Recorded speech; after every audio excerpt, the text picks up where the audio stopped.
identificação primeiro, explica direito. Seu nome completo, né? Wanderson Júnior de Paiva. Hã? Wanderson Júnior de Paiva. Sua idade? 21. Como é que funcionava isso aqui?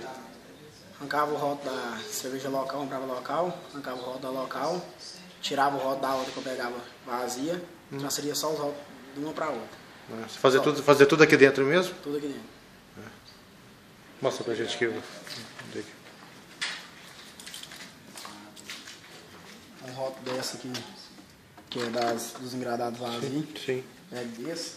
Um rótulo dessa, que é a local. Eu limpei, quer que eu mostre como é que limpa lá? Sim.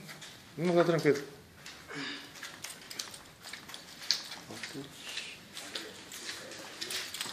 Você faz isso há quanto tempo? 2 meses. Você trabalha pra quem? Foi? Trabalho pra mim. Entendi. Não, tranquilo.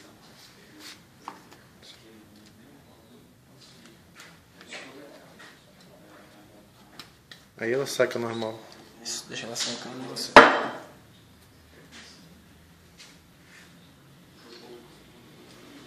Entendi. Aqui você coloca as tampas. As tampas você compra onde? Eu compro no bar. Hã? No bar, usadas no bar.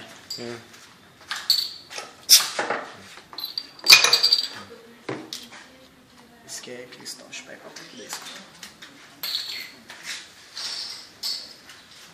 Minha escola.